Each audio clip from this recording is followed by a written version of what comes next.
MP में राज्यसभा चुनाव के लिए प्रत्याशी बनाई गई मीनाक्षी नटराजन के नामांकन निरस्त होने के बाद अब कांग्रेस हाईकमान एमपी में बड़ी सर्जरी की तैयारी में है। जहां इस सर्जरी में किस पर गाज गिरती है, इस पर सियासत का सिलसिला शुरू हो गया है।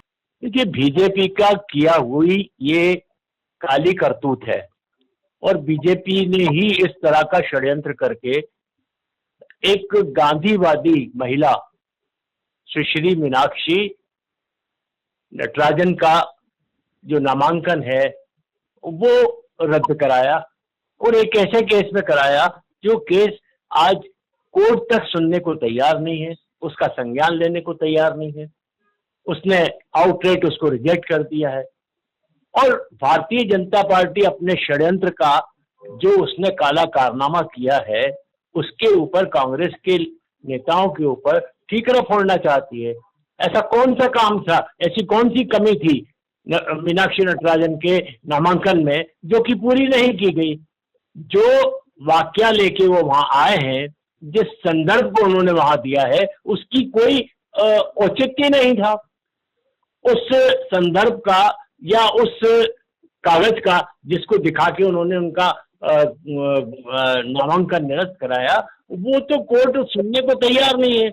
कोर्ट ने स्वयं उसको वापस कर दिया। उसमें मीनाक्षी नटराजन कोई किसी तरह की अपराधी भी नहीं थी, ना कोई इस तरह का उनके ऊपर कोई का केस था।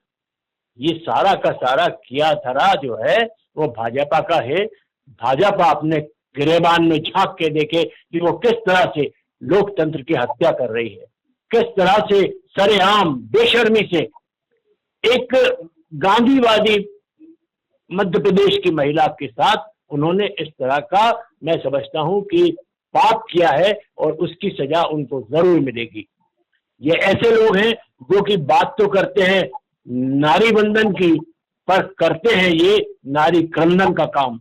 निश्चित रूप से भारतीय जनता पार्टी और उसके नेताओं ने जो ये काम किया है उसकी सजा उनको आज नहीं तो कल जरूर मिलेगी। देखिए, पूर्व में भी हमने कहा था कि कांग्रेस के जो नेता हैं जीतू पटवारी जी, वो अब तक के असफल प्रदेश अध्यक्षों में से एक हैं। उन्हीं के समय पे 29 की 29 सीटें जो लोकसभा की थी वो हारने का काम किया था।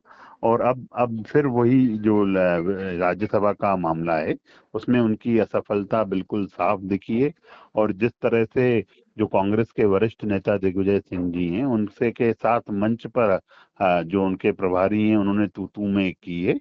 इससे स्पष्ट इस बात को है कि कहीं ना कहीं कांग्रेस में कुछ भी ठीक नहीं चल रहा है। उनकी जो खटपट है, उनकी जो आपसी रसाकशी है, उनके जो कबीले हैं, उनके जो गुट हैं, वो एक दूसरे पर हावी हैं और वो किसी की बात में कॉम्प्रोमाइज करना नहीं चाहते।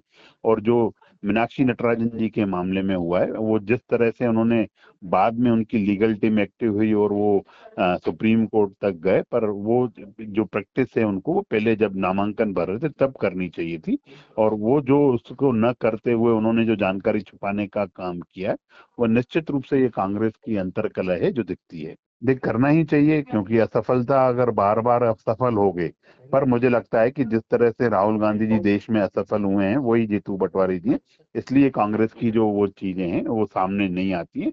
पर इसकी जिम्मेदारी किसी को तो लेनी पड़ेगी और उसकी गाज भी किसी न किसी बड़े नेता पर गिरेगी।